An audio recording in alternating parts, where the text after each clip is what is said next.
Para po sa akin, ang estilo ng pagbabudget parang isang hobby lang. Kapag ka nakasanayan nyo na po, madali na ang diskarte at pag-iisip ng paraan para mairaos ang isang simple at murang pananghalian o hapunan.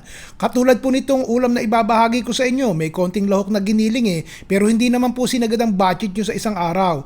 Siyempre, mas mainam po kung may kalahok na gulay. Kung ano murang gulay sa palengke, yun po ang ilahok nyo. Ang importante, kahit mura, may sustansya. Welcome na welcome po kayo din sa Chef Ron Bilaro Cooking Channel.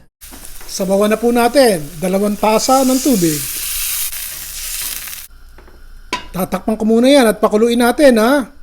Tinanggal ko muna po ang tubig. O ligisin natin yan ha. Ang ginagamit ko po ay extra firm na tokwa. Lagyan na natin ng harina. Kalahating cup ng harina.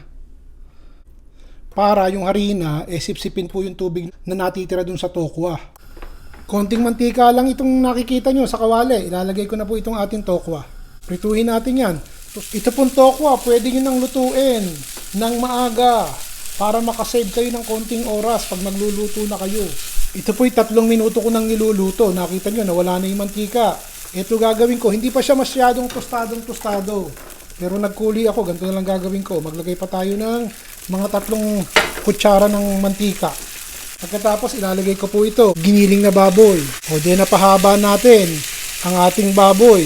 Imbis na 1 kilo ilalagay natin, kalahati na lang. Itigil na po ako dito kasi yung baboy, 3 minuto kong niluto. Pwede nyo pampapulahin. Pero ako, okay na po ito sa akin. Yung toko, 6 na minuto ko nang niluto O ito, nakatipid tayo ng giniling na baboy. O pagkatapos po ng 3 minuto, kumukulo na. Kalahating kutsaritang asin, kalahating kutsaritang paminta, at kalahating kutsaritang asukal. Haluin po natin. Ilalagay ko na itong toyo.